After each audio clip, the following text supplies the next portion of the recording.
ಮಧುಗಿರಿ ತಾಲೂಕಿನ ದೊಡ್ಡೇರಿ ಹೋಬಳಿಯ ತಿಪನೂರು ಗ್ರಾಮದ ಸರ್ಕಾರಿ ಪ್ರಾಥಮಿಕ ಶಾಲೆಯ ಶಾಲಾ ವಾರ್ಷಿಕೋತ್ಸವ ಆಚರಣೆ.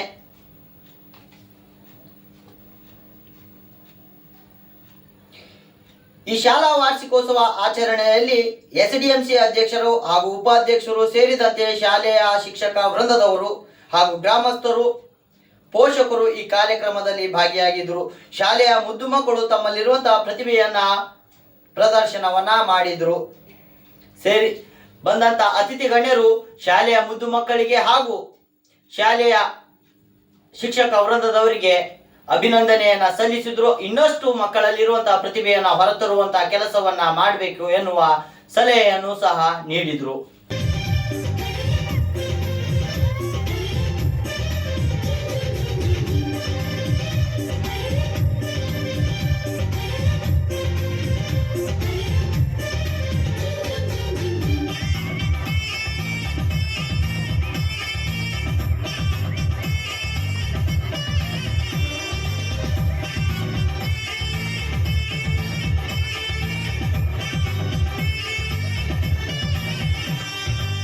ಜರಕಾರಿ ಸೀರೆಯ ಹೆಂಗಸರು ಹರಟೆಯ ಹೊಡೆಯುವ ಗಂಡಸರು ಇವನನ್ನ ಸಾಕಿ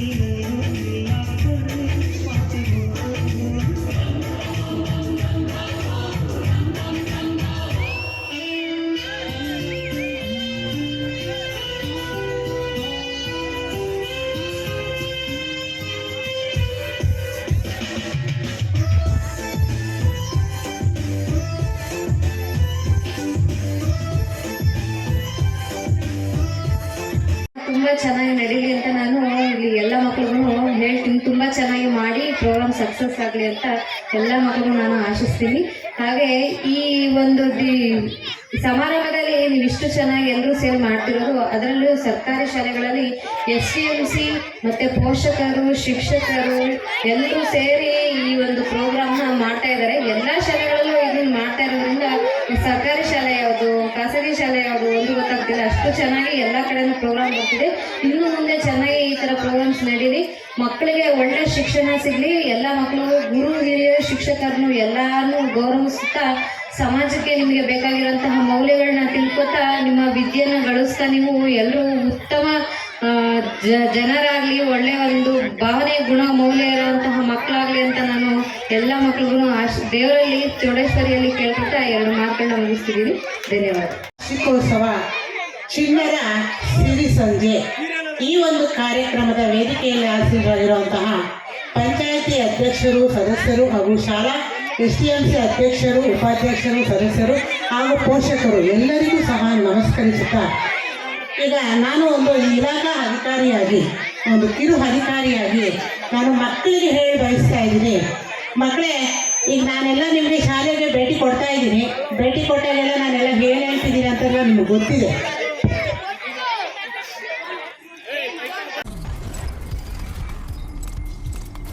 ಕುಂಭಮೇಳಕ್ಕೆ ಬೀದರ್ನ ಲಾಡಗೇರಿ ಗ್ರಾಮಸ್ಥರು ಪ್ರಯಾಣವನ್ನ ಬಳಸಿದ್ರು. ದುರುದ್ದೇವ ಮರಳಿ ಬರಬೇಕಾದ್ರೆ ಲಾರಿ ಮತ್ತು ಕ್ರೂಸರ್ ಮಧ್ಯೆ ಡಿಕ್ಕಿಯಾಯಿತು. ಅದರಲ್ಲಿ 6 ಜನ ಮೃತಪಟ್ಟಿದ್ರು. ಮಿಕ್ಕಿದವರು ಆಸ್ಪತ್ರೆಯಲ್ಲಿ ಚಿಕಿತ್ಸೆಯನ್ನ ಪಡಿತಾ ಇದ್ರು. ಮೃತದೇಹಗಳನ್ನು ಬೀದರ್ನ ಲಾಡಗೇರಿಗೆ ಮರಳಿ ತರಲಾಯಿತು. ಅವರ ಅಂತಿಮ ಕ್ರಿಯೆಯೂ ಸಹ ಜರುಗಿತು. ಮಿಕ್ಕಿದ 8 ಜನರು ಚಿಕಿತ್ಸೆ ಪಡಿತಾ ಇದ್ರಲ್ಲ, ಅವರನ್ನು ಸಹ ಬೀದರ್ನ ಜಿಲ್ಲಾಸ್ಪತ್ರೆಗೆ ಕರೆತರಲಾಯಿತು. ಅವರ ಆರೋಗ್ಯವನ್ನ ವಿಚಾರಿಸಲು ಜಿಲ್ಲಾಧಿಕಾರಿಗಳು ಹಾಗೂ ಉಸ್ತುವಾರಿ ಸಚಿವರಾದ ಈಶ್ವರ್ ಖಂಡ್ರೆ ಅವರು, ಪೌರಾಡಳಿತ ಸಚಿವರು ಇವತ್ತೇ ಸಹ ಪೌರಾಡಳಿತ ಸಚಿವರಾದ ರಹೀಂ ಖಾನ್ ಅವರು ಭೇಟಿಯನ್ನ ನೀಡಿ ಕುಟುಂಬಸ್ಥರಿಗೆ ಸಾಂತ್ವನವನ್ನ ಹೇಳಿ ಧೈರ್ಯವನ್ನ ತುಂಬಿಸುವಂತ ಕೆಲಸವನ್ನ ಮಾಡಿದರು. ನಿಮ್ಮ ಜೊತೆ ನಾವಿದ್ದೇವೆ, ನಮ್ಮ ಸರ್ಕಾರ ಇದೆ, ಏನೇ ಸಮಸ್ಯೆ ಇದ್ರೂ ನಿಮ್ಮ ಜೊತೆಯಲ್ಲಿ ನಾವಿರ್ತೀವಿ ಎನ್ನುವ ಭರವಸೆಯನ್ನ ಉಸ್ತುವಾರಿ ಸಚಿವರು ಹಾಗೂ ಪೌರಾಡಳಿತ ಸಚಿವರು ಧೈರ್ಯ ತುಂಬುವಂತ ಕೆಲಸವನ್ನ ಮಾಡಿದ್ರು. ಏನೆಲ್ಲ ಹೇಳಿದ್ರು ಅನ್ನೋದು ನೋಡೋಣ ಬನ್ನಿ. ಎಸ್ಪೆಷಲಿ ಟ್ರೀಟ್ಮೆಂಟ್ಸ್ ಎಲ್ಲ ಡೈರೆಕ್ಷನ್ ಕೊಟ್ಟಿದ್ದೀನಿ. ಇದಕ್ಕಿಂತ ಮೊದಲು ನಮ್ಮ ಡಿಸ್ಟ್ರಿಕ್ಟ್ ಇನ್ಚಾರ್ಜ್ ಮಿನಿಸ್ಟರ್ ಎಲ್ಲರೂ ಬಂದು ವಿಸಿಟ್ ಮಾಡಿ ನೋಡಿದ್ದಾರೆ. ಅದೇ ಸಲಗೆ ಸರ್ಕಾರ ಫುಲ್ ಅವ್ರ ಜೊತೆಗೆ ಇದೆ. ಏನೋ ಸಮಸ್ಯೆ ಇರಲಿ, ಸರ್ಕಾರದಿಂದ ಆಗಲಿ ಪರ್ಸನಲ್ ಆಗಲಿ ನಾವು ಅವ್ರ ಜೊತೆಗೆ ಎಲ್ಲ ರೀತಿಯಿಂದ ಖರ್ಚು ಮಾಡೋದು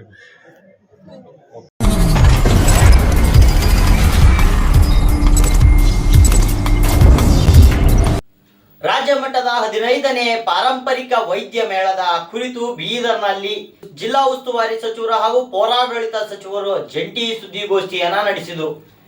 ಬೀದರ್ನ ಪತ್ರಿಕಾ ಭವನದಲ್ಲಿ ಇಂದು ಉಸ್ತುವಾರಿ ಸಚಿವರು ಹಾಗೂ ಪೌರಾಡಳಿತ ಸಚಿವರು ಇಂದು ಪಾರಂಪರಿಕ ವೈದ್ಯ ಮೇಳದ ಕುರಿತು ಸುದ್ದಿಗೋಷ್ಠಿಯನ್ನ ನಡೆಸಿ ಮಾರ್ಚ್ 2, 3, 4ರಂದು ನಡೆಯಲಿರುವಂತಹ ಪಾರಂಪರಿಕ ವೈದ್ಯಕೀಯ ಮೇಳದ ಕುರಿತು ಸವಿಸ್ತರವಾಗಿ ತಿಳಿಸಿದರು. ಈ ಸಂದರ್ಭದಲ್ಲಿ ನಗರಸಭೆ ಅಧ್ಯಕ್ಷರಾದಂತಹ ಗೌಸೋದ್ದೀನ್, ಜಗನ್ನಾಥ್ ಹೆಬ್ಬಾಳೆ ಸೇರಿದಂತೆ ಅನೇಕರು ಈ ಸುದ್ದಿಗೋಷ್ಠಿಯಲ್ಲಿ ಉಪಸ್ಥಿತರಿದ್ದರು. ಏನೆಲ್ಲ ಈ ಸುದ್ದಿಗೋಷ್ಠಿಯಲ್ಲಿ ಸಚಿವರು ತಿಳಿಸಿದ್ರು ಅನ್ನೋದು ನೋಡೋಣ ಬನ್ನಿ. ನನ್ನ ಆತ್ಮೀಯ ಮಿತ್ರರು, ಸಚಿವರಾದಂತಹ ಮಾನ್ಯ ಶ್ರೀ ರಹೀಂ ಖಾನ್ ಅವರಿದ್ದಾರೆ, ಮಾನ್ಯ ಗೌಸುದ್ದೀನ್ ಅವರು, ಆತ್ಮೀಯರಾದಂತಹ ಜಗನ್ನಾಥ್ ಹೆಬ್ಬಾಳೆ ಅವರು, ಪಾರಂಪರಿಕ ವೈದ್ಯ ಪರಿಷತ್ನ ಅಧ್ಯಕ್ಷರಾದಂತಹ ಮಾದೇವಯ್ಯನವರು, ಕೃಷ್ಣಮೂರ್ತಿ ಅವರು, ಮತ್ತೆ ಉಪಸ್ಥಿತರಿರುವಂತಹ ಎಲ್ಲ ಮಾಧ್ಯಮ ಮಿತ್ರರಿಗೆ ಮತ್ತು ಇತರರಿಗೂ ಇನ್ನೊಮ್ಮೆ ಸ್ವಾಗತವನ್ನು ಬಯಸುತ್ತಾ, ಈಗಾಗಲೇ ಜಗನ್ನಾಥ್ ಹೆಬ್ಬಾಳೆ ಅವರು ಸವಿಸ್ತಾರವಾಗಿ ಮಾತನಾಡಿದ್ದಾರೆ. ಬೀದರ್ನಲ್ಲಿ ಬರುವ 2, 3, 4ನೇ ತಾರೀಕಿನಂದು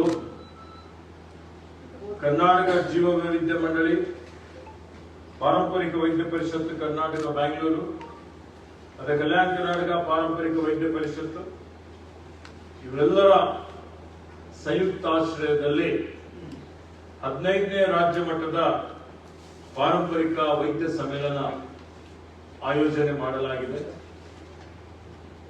ಇವತ್ತು ಈ ಒಂದು 3 ದಿವಸದ ಕಾರ್ಯಕ್ರಮದ ಅದೇನು ವಿವರವಾದಂತ ಒಂದು ಆಹ್ವಾನ ಪತ್ರಿಕೆ ಇದೆ, ಅದು ಮಾಧ್ಯಮದಲ್ಲರಿಗೂ ಈಗಾಗಲೇ ಮುಟ್ಟಿರಬಹುದು.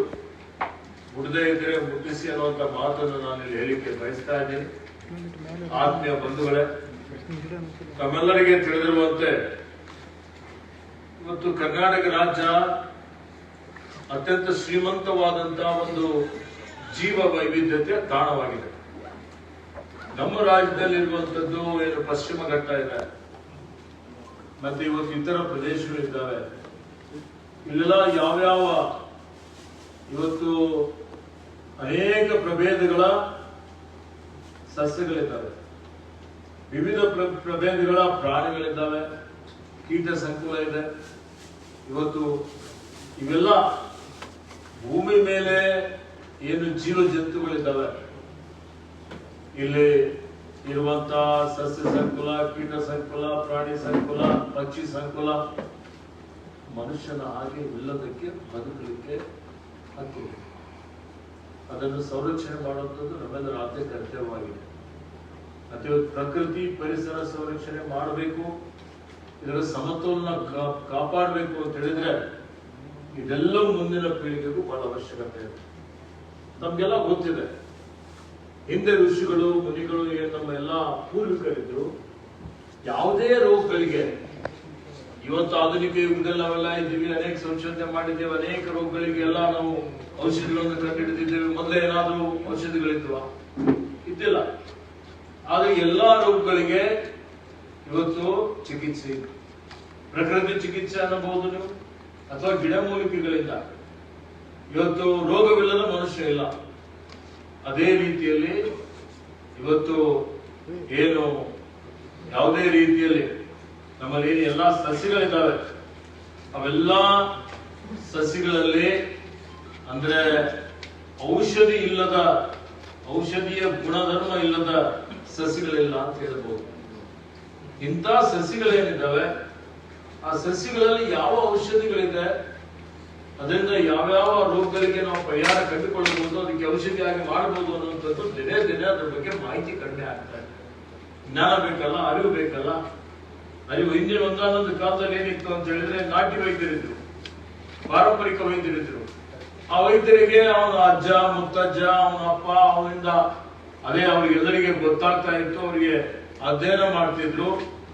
ಯಾವ ಇವತ್ತು ಸಸ್ಯಗಳಿದ್ದಾವೆ, ಅಲ್ಲಿ ಯಾವ ಔಷಧಿಯ ಗುಣಧರ್ಮ ಇದೆ, ಅದನ್ನು ಅವರೆಲ್ಲರೂ ಮಾಹಿತಿಯನ್ನು ಪಡೆದುಕೊಂಡು ಇವತ್ತು ಚಿಕಿತ್ಸೆ ಕೊಡುವಂಥದ್ದು ಅವೆಲ್ಲವೂ ನಡೀತಾ ಇತ್ತು. ಬರ್ಬರ್ತಾ ಏನಾಗಿದೆ ಅಂತ ಹೇಳಿದ್ರೆ ನಾವೆಲ್ಲ ಎಷ್ಟೇ ಶ್ರೀಮಂತವಾದಂತ ಔಷಧೀಯ ಸಸಿಗಳಿದ್ರು ಇವತ್ತು ಅದನ್ನು ಕಂಡುಹಿಡಿಯಲಿಕ್ಕೆ ಆಗದೇ ಇದ್ದ ಕಾರಣ ಅವೆಲ್ಲ ನಶಿಸಿ ಹೋಗುವಂತ ಒಂದು ಪರಿಸ್ಥಿತಿ ಇದೆ. ಹೀಗಾಗಿ ಇವತ್ತು ಕ್ಯಾನ್ಸರ್ ಇರ್ಬೋದು, ಮಧುಮೇಹ ಇರ್ಬೋದು, ಸ್ತ್ರೀ ರೋಗಗಳಿರ್ಬೋದು, ಪಶುವಿಗೆ ಚಿಕಿತ್ಸೆ ಕೊಡುವಂತ ಅನೇಕ ರೋಗಗಳಿದ್ದಾವೆ. ಇವೆಲ್ಲವನ್ನು ಬಗೆಹರಿಸಲಿಕ್ಕೆ ಇವತ್ತು ಪಾರಂಪರಿಕ ಏನ್ ನಮ್ಮ ಜೀವ ವೈವಿಧ್ಯತೆ ಎಂದು ನಮ್ಮ ಸಸ್ಯಗಳಿದ್ದಾವೆ ಅದೆಲ್ಲವನ್ನು ನಾವು ಉಪಯೋಗ ಮಾಡಿಕೊಂಡು ಮಾಡಬಹುದಾಗಿದೆ. ಆ ನಿಟ್ಟಿನಲ್ಲಿ ನನ್ನ ಹತ್ರ ನಮ್ಮ ಪಾರಂಪರಿಕ ವೈದ್ಯರಿದ್ದಾರೆ. ಪಾರಂಪರಿಕ ವೈದ್ಯ ಸಂಘದ ಏನಿಲ್ಲ ನಮ್ಮಲ್ಲಿ ಪರಿಷತ್ತಿನ ಅಧ್ಯಕ್ಷರು ಮಹಾದೇವಯ್ಯರವರು, ಕೃಷ್ಣಮೂರ್ತಿಯವರು, ಹೆಬ್ಬಾಳೆ ಅವರು ಸುಮಾರು ಸಲ ಭೇಟಿಯಾಗಿದ್ದಾರೆ. ತೆಂಗಿನ ಮಠ ಅವರು ಸರಿ ಅರಣ್ಯ ಇಲಾಖೆ ಸಚಿವ ನೀವೇ ಇದ್ದೀರಿ. ಜೀವ ವೈವಿಧ್ಯ ಮಂಡಳಿಯ ಅಧ್ಯಕ್ಷರು ನಾನೇ ಆಗಿದ್ದೇನೆ ರಾಜ್ಯ ಮಟ್ಟದಲ್ಲಿ. ಹೀಗಾಗಿ ಜೀವ ವೈವಿಧ್ಯ ಮಂಡಳಿ ಅಂತ ಹೇಳಿದ್ರೆ ಇಡೀ ಗ್ರಾಮ ಪಂಚಾಯತಿಯಲ್ಲಿ, ತಾಲೂಕು ಪಂಚಾಯತಿಯಲ್ಲಿ, ಜಿಲ್ಲಾ ಪಂಚಾಯತ್ ಮಟ್ಟದಲ್ಲಿ ಪ್ರತಿಯೊಂದು ಕಡೆ ನಾವು ಅದನ್ನು ಒಂದು ಸಮಿತಿಯನ್ನು ರಚನೆ ಮಾಡಿ ಸಮಿತಿಯವರಿಗೆ ಜವಾಬ್ದಾರಿಯನ್ನು ಕೊಟ್ಟು ಯಾವ್ಯಾವ ಪ್ರದೇಶದಲ್ಲಿ, ಯಾಕೆಂದ್ರೆ ನೋಡಿ ಇವತ್ತು ಪ್ರಕೃತಿ ಪರಿಸರ ಹೆಂಗಿದೆ ಅಂತ ಹೇಳಿದ್ರೆ ಒಂದು ಪ್ರದೇಶದಲ್ಲಿ ಒಂದು ಪ್ರಭೇದದ ಸಸಿಗಳು ಬೆಳೀತವೆ.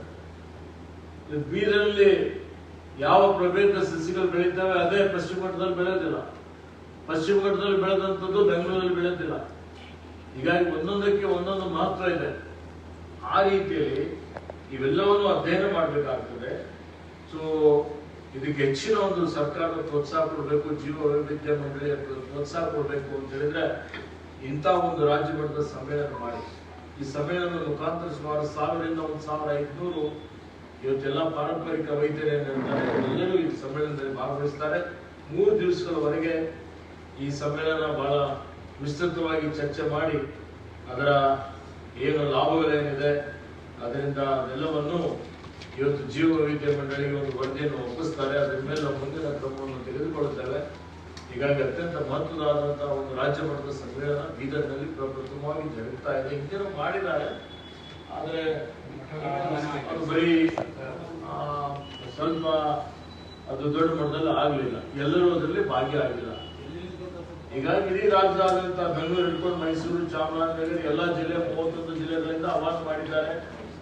ಇವತ್ತೆಲ್ಲ ಸುಮಾರು ನನ್ನ ವರದಿ ಪ್ರಕಾರ ನನಗೆ ನಮ್ಮ ಜೀವ ವೈವಿಧ್ಯ ಪರಿಷತ್ತಿನ ಅಧ್ಯಕ್ಷರು ಪದಾಧಿಕಾರಿಗಳು ಮಾಹಿತಿ ಕೊಟ್ಟ ಪ್ರಕಾರ ಸುಮಾರು 1500ರಿಂದ 1500 ಜನ ಹೇಳ್ತಾರೆ. ಅದಕ್ಕೆ ಉದ್ಘಾಟನೆ ನಾನೇ ಮಾಡ್ತಾ ಇದ್ದೇನೆ 2ನೇ ತಾರೀಕಿಗೆ.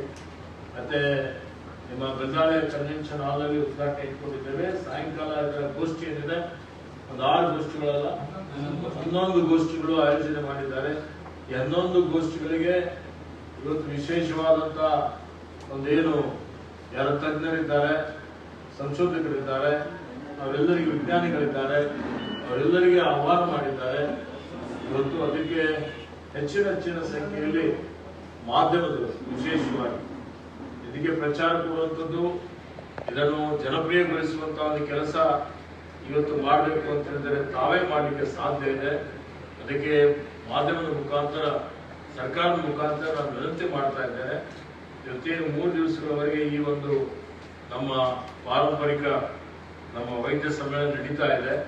ಈ ಸಮ್ಮೇಳನದ ಎಲ್ಲ ಏನು ವಿಚಾರಗಳಿದ್ದಾವೆ ಅಲ್ಲಿ ಚರ್ಚೆ ಏನಾಗ್ತದೆ, ಅಧ್ಯಯನ ಏನಾಗ್ತದೆ, ಯಾರ್ಯಾರ ಅಭಿಪ್ರಾಯಗಳು ಬರ್ತವೆ, ಎಲ್ಲವನ್ನೂ ಇಡೀ ರಾಜ್ಯದಾದ್ಯಂತ ಜನರಿಗೆ ಮುಟ್ಟಿಸುವಂತ ಒಂದು ಕೆಲಸ ತಾವೆಲ್ಲ ಮಾಡಬೇಕು ಅನ್ನುವಂತ ಒಂದು ವಿನಂತಿಯನ್ನು ಮಾಡಿಕೊಂಡು ಮತ್ತೊಮ್ಮೆ ನಿಮ್ಮೆಲ್ಲರಿಗೆ ಧನ್ಯವಾದಗಳನ್ನು ಹೇಳುತ್ತೇನೆ.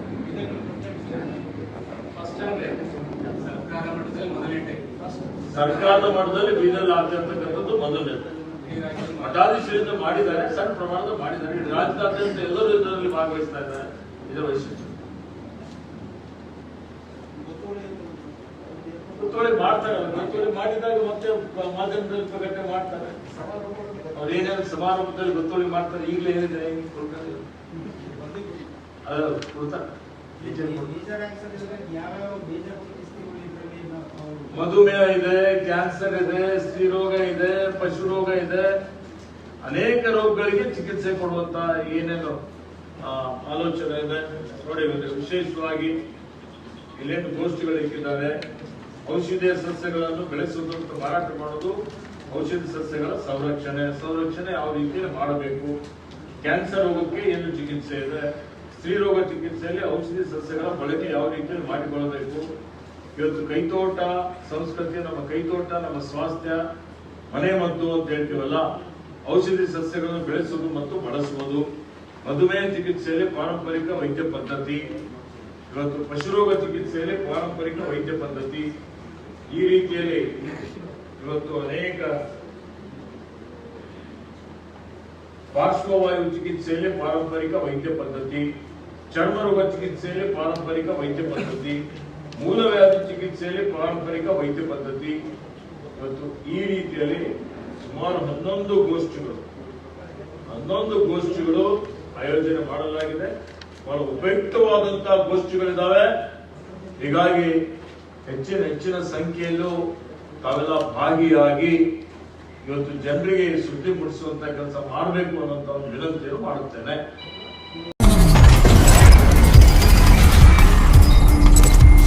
ಕಾರ್ಮಿಕ ಸಚಿವ ಸಂತೋಷ್ ಲಾಡ್ ಅವರ ಜನ್ಮದಿನಾಚರಣೆ ಬೀದರ್ನಲ್ಲಿ ಅತಿ ವಿಜೃಂಭಣೆಯಿಂದ ಆಚರಿಸಲಾಯಿತು. ಈ ಸಂತೋಷ್ ಲಾಡ್ ಅವರ ಜನ್ಮದಿನದ ಆಚರಣೆಯಲ್ಲಿ ಸಂಜೀವಿನಿ ರತ್ನ ಪ್ರಶಸ್ತಿಯೂ ಸಹ 15 ಜನರಿಗೆ ಪ್ರಶಸ್ತಿ ಪ್ರದಾನವನ್ನ ಮಾಡಲಾಯಿತು. ಈ ಕಾರ್ಯಕ್ರಮದ ಅಧ್ಯಕ್ಷತೆಯನ್ನ ರತ್ನದೀಪ್ ಕಸ್ತೂರಿ ಅವರ ನೇತೃತ್ವದಲ್ಲಿ ಈ ಕಾರ್ಯಕ್ರಮವು ಅಚ್ಚುಕಟ್ಟಾಗಿ ಜರುಗಿತು. ಕಾರ್ಯಕ್ರಮವು ಸಂಜೀವಿನಿ ಜೀವವೃಕ್ಷ ಟ್ರಸ್ಟ್, ಸುಭಾಷ್ ಚಂದ್ರ ಬೋಸ್ ಯುವಕರ ಘಟಕ ಬೀದರ್ ವತಿಯಿಂದ ಬೀದರ್ನಲ್ಲಿ ಸಂತೋಷ್ ಲಾಡ್ ಅವರ ಜನ್ಮದಿನಾಚರಣೆಯನ್ನ ಮಾಡಿದರು.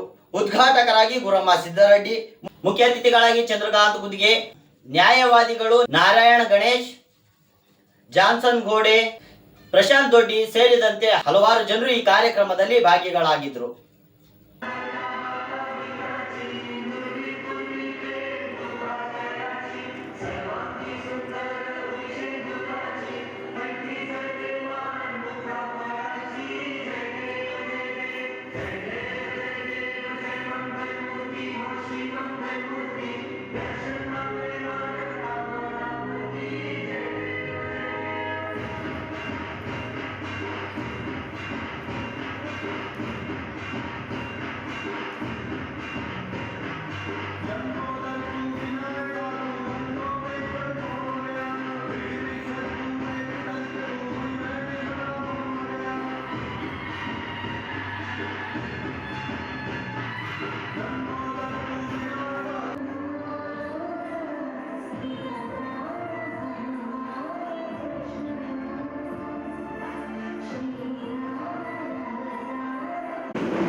ಕ್ಷೇತ್ರ, ಪರಿಸರ ಕ್ಷೇತ್ರ, ಉದ್ಯಮಿ, ಪತ್ರಿಕಾ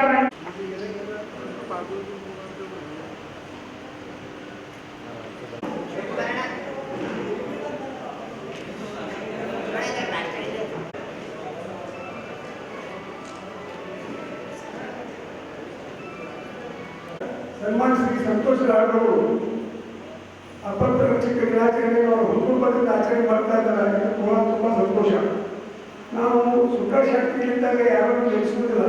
ಅಂದರೆ ಅಪತ್ಕಾಲ ಬಂತು ಅಂದರೆ, ಅಪತ್ಕಾಲ ಅಂದರೆ ಯಾವುದೋ ಸಡನ್ನಾಗಿ ಸುನಾಮಿ ಬರುತ್ತೆ, ಒಂದು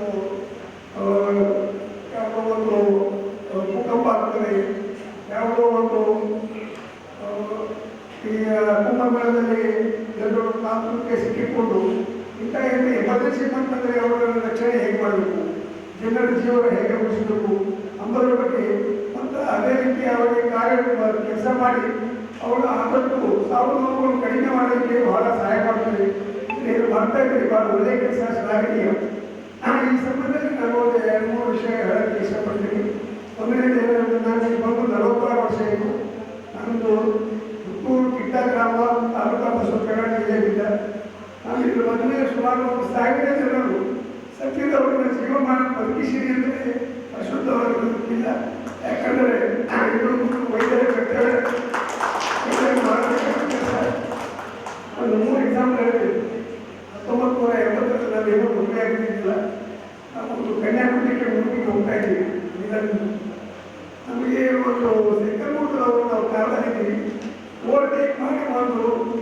ಫುಲ್ ಸ್ಪೀಡ್ನಲ್ಲಿ ಗಾಡಿ ಓಡಿಸ್ತಾ ಇದ್ವಿ. ನಮಗೆ ಗಾಡಿ ಓವರ್ಟೇಕ್ ಮಾಡಿ ನಾವು ಗಾಡಿಯಲ್ಲಿ ಮಾತಾಡ್ಕೊಂಡು ಇಲ್ಲಿ ಹೋಗಿದ್ದರೆ ಆಕ್ಸಿಡೆಂಟ್ ಮಾಡ್ತಾರೆ. ಇಲ್ಲಿ ನಮ್ಮದು ಲೋಗೋದಾದ್ಮೇಲೆ ರೈಲ್ವೆ ಬ್ರಿಡ್ಜ್ ಕ್ರಾಸ್ ಮಾಡಿ ಹೋದರು ಮುಂದೆ ಅರವತ್ತು ಆಟ ಬರುತ್ತೆ, ಅಲ್ಲಿ ಆಕ್ಸಿಡೆಂಟ್ ಆಗ್ತಿತ್ತು. ಅವ್ರು ಹಿಂದೆ ನಮ್ಮ ಗಾಡಿ ಆಟೋ ಅಷ್ಟೇ ಸ್ಪೀಡ್ ಇತ್ತು. ಎಲ್ಲ ಜನರು ತಲೆಕಾಯಿ ಕಂಡು ಹೋಗ್ತಾ ಇದ್ರು. ನಿಮಗೆಲ್ಲ ಗೊತ್ತಿದೆ, ಈ ಕರ್ನಾಟಕ ರಾಜ್ಯದ ಜಿಲ್ಲಾದಂತ ಎಲ್ಲ ತಾಲೂಕಿನಲ್ಲಿ ಹಳ್ಳಿನಲ್ಲಿ ಕೆಲವು ಭಾಗದಲ್ಲಿ ಈ ದಾವಣಗೆರೆ, ಬಾಗಲಕೋಟೆ ಮತ್ತು ಈ ಧಾರವಾಡ ಈ 3-4 ಜಿಲ್ಲೆಯಲ್ಲಿ ಹಳ್ಳಿಯಲ್ಲಿ ಸಂತೋಷ್ ಲಾಡ್ ಅವರ ಹುಟ್ಟ ಹಬ್ಬದ ದಿನಾಚರಣೆಯನ್ನು ಆಚರಿಸ್ತಾ ಇದ್ದಾರೆ. ಯಾಕಂದ್ರೆ ಯಾಕೆ ಆಚರಿಸ್ತಾ ಇದ್ದಾರೆ ಅದು ನಮಗೆ ಗೊತ್ತು. ಅವರು ಒಂದು ಜಾತ್ಯತೀತ, ಯಾವುದೋ ಒಂದು ಜಾತಿ ಧರ್ಮಕ್ಕಿಂತ ಮೇಲೆ ಬಂದಂತ ಅವರ ವಿಚಾರ ನಿಮಗೆಲ್ಲ ಮೀಡಿಯಾದಿಂದ ಗೊತ್ತಾಗಿರಬೇಕು. ಅವರ ವಿಚಾರ ಹೇಗಿದೆ, ಏನಿಲ್ಲ, ಬಡವರು ಮತ್ತು ದಲಿತರು, ಕಾರ್ಮಿಕರ ಪರವಾಗಿ ಅವ್ರ ವಿಚಾರ ಏನಿದೆ ಅವರಿಗೆ ನಿಮಗೆ ಬರ್ತದೆ. ಅದಕ್ಕೋಸ್ಕರ ಅಂತ ಒಬ್ಬ ವ್ಯಕ್ತಿಯನ್ನು ಈ ನಮ್ಮ ಬೀದರ್ ಜಿಲ್ಲೆಯಲ್ಲಿ ಈ ಸಂಜೀವನಿ ರತ್ನ ಪ್ರಶಸ್ತಿ ಪ್ರಧಾನ ಅವರ ಹುಟ್ಟು ಹಬ್ಬದ ಪರವಾಗಿ ಇಲ್ಲಿ ನಾವು ಕೊಡ್ತಾ ಇದ್ದೇವೆ. ಈ ಟ್ರಸ್ಟ್ನ ವತಿಯಿಂದ ಇವರಿಗೆ ಸರ್ವಪ್ರಥಮವಾಗಿ ನಮ್ಮ ರತ್ನದೀಪ್ ಕಸ್ತೂರಿ ಅವರಿಗೆ ಕೂಡ ನಾನು ಬಹಳ ಆತ್ಮೀಯದಿಂದ ಹೃದಯಪೂರ್ವಕದಿಂದ ನಾನು ಸನ್ಮಾನಿಸ್ತೇನೆ. ಯಾಕಂದ್ರೆ ಈ ಹೇಳುತ್ತಾ ಎಂದು ಇವತ್ತು ನಮ್ಮ ರತ್ನದೀಪ್ ಕಸ್ತೂರಿ ಜಿಲ್ಲಾಧ್ಯಕ್ಷರು ಸಂಜೀವಿನಿ ಜೀವ ಟ್ರಸ್ಟ್ ಕಾರ್ಯಕ್ರಮ ಹಮ್ಮಿಕೊಂಡಿದ್ದಾರೆ. ಸಂಜೀವಿನಿ ಜೀವ ರಕ್ಷಕ ಟ್ರಸ್ಟ್ ಕರ್ನಾಟಕ. ನಾನು ಸ್ವಲ್ಪ ಇದರ ಬಗ್ಗೆ ಸೋಷಿಯಲ್ ಮೀಡಿಯಾದಲ್ಲಿ ಇದ್ರ ಬಗ್ಗೆ ತಿಳ್ಕೊಂಡೆ. ಈ ಟ್ರಸ್ಟ್ ಸುಮಾರು ವರ್ಷದಿಂದ ಕಾರ್ಯನಿರ್ವಹಿಸುತ್ತಾ ಬಂದಿದೆ. ಏನು ಆಕ್ಸಿಡೆಂಟ್ಸ್ ಆಗ್ತಾವೆ ರೋಡ್ ಮೇಲೆ, ಆ ರೋಡ್ ಆಕ್ಸಿಡೆಂಟ್ಸ್ ಆಗಬಾರ್ದಂತ ಅರಿವು ಮೂಡಿಸುವಂಥ ಕಾರ್ಯಕ್ರಮಗಳು, ವಾಲ್ ಪೇಂಟಿಂಗ್ ಮಾಡ್ತಾ ಇರೋರು, ಅಲ್ಲಿ ಇಲ್ಲಿ ಪಾಟ್ಹೋಲ್ಸ್ ಎಲ್ಲಾದರೂ ರೋಡ್ ಆಕ್ಸಿಡೆಂಟ್ ಆಗಂತ ಜಾಗಗಳಿದ್ರೆ ಅವ್ರು ಮುಚ್ಚುವಂಥ ಕೆಲಸ ಮಾಡ್ತಾರೆ.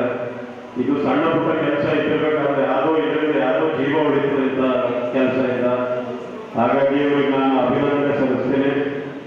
ಮತ್ತೆ 2021ರಲ್ಲಿ ಡೆಕ್ಕನ್ ಹೆರಾಲ್ಡ್ ಪ್ರಶಸ್ತಿ ಇದು ಪೇಪರ್ ಇದೆ, ನ್ಯೂಸ್ ಪೇಪರ್, ಅದರಿಂದ ಇವರು ಪುರಸ್ಕೃತರಾಗಿದ್ದಾರೆ. ಅಂದ್ರೆ ಇವ್ರ ಕೆಲಸ ನಾವು ಮೆಚ್ಚಬೇಕಾಗ್ತದೆ. ಅದಕ್ಕೂ ನಾನು ಅವ್ರಿಗೆ ಅಭಿನಂದನೆ ಹೇಳ್ತೀನಿ. ಇದೇ ತರ ಸುಮಾರು ಕರ್ನಾಟಕ ಸ್ಟೇಟ್ ಅಲ್ಲಿ ಇವತ್ತು ಒಂದೇ ದಿವಸ ಈ ಕಾರ್ಯಕ್ರಮ ಹಮ್ಮಿಕೊಂಡಿದ್ದಾರಂತೆ. ಬಹಳ ಒಳ್ಳೆಯ ವಿಷಯ. ನೀವು ಇದು ಆಕ್ಸಿಡೆಂಟ್ಸ್ ನಾವು ನೋಡ್ತಾ ಇದ್ದೇವೆ, ದಿನನಿತ್ಯ ಬಹಳ ಆಕ್ಸಿಡೆಂಟ್ಸ್ ಆಗ್ತಾ ಇದೆ. ಅದಕ್ಕೆ ನಮ್ಮ ಸರ್ಕಾರದ ಕರ್ತವ್ಯ ನಿಂದಿಸಬೇಕು ಅಂತ ಹೇಳ್ಬಿಟ್ಟು, ಅದೇ ತರ ನಾವೇನು ಲೈಸೆನ್ಸ್ ಹೋಲ್ಡರ್ಸ್ ಕಾರ್ ನಡೆಸ್ತೀವಿ, ವೆಹಿಕಲ್ ನಡೆಸ್ತೀವಿ, ನಮ್ಮ ಚಿಕ್ಕ ಮಕ್ಕಳಿಗೂ ನಾವು ಕಾರ್ಗಳು, 2 ವೀಲರ್ಸ್ ಕೊಡ್ತಾ ಇದ್ದೀವಿ ಅಂತ ನಾವು ನಿಂದಿಸ್ಬೇಕು. ನಾವು ನಮ್ಮ ಮಕ್ಕಳಿಗೆ ಕೊಡೋದು, ಅದರಿಂದ ಸಂಭಾವನೆ ಜಾಸ್ತಿ ಇರ್ತದೆ ಆಕ್ಸಿಡೆಂಟ್ ಆಗಂಥದ್ದು. ಆದ ಕಾರಣ ನಾವು ಅರಿವು ಮೂಡಿಸುವಂಥ ಕಾರ್ಯಕ್ರಮಕ್ಕೆ ನೀವು ಕರೆದು ನನಗೆ ಮಾತಾಡಕ್ಕೆ ಅವಕಾಶ ಮಾಡಿಕೊಟ್ಟಿದ್ದೀವಿ. ಇದಿಷ್ಟಿತ್ತು ಇವತ್ತಿನ ಸುದ್ದಿ. ಇನ್ನಷ್ಟು ಸುದ್ದಿಗಳೊಂದಿಗೆ ಮತ್ತೆ ಭೇಟಿಯಾಗೋಣ. ನಮಸ್ಕಾರ. ನೀವಿನ್ನೂ ನಮ್ಮ ಚಾನಲ್ನ ಸಬ್ಸ್ಕ್ರೈಬ್ ಮಾಡ್ಕೊಂಡಿಲ್ಲ ಅಂದರೆ ಕೂಡಲೇ ಸಬ್ಸ್ಕ್ರೈಬ್ ಮಾಡಿ, ಲೈಕ್ ಮಾಡಿ, ಬೆಲ್ ಬಟನ್ ಒತ್ತಿ.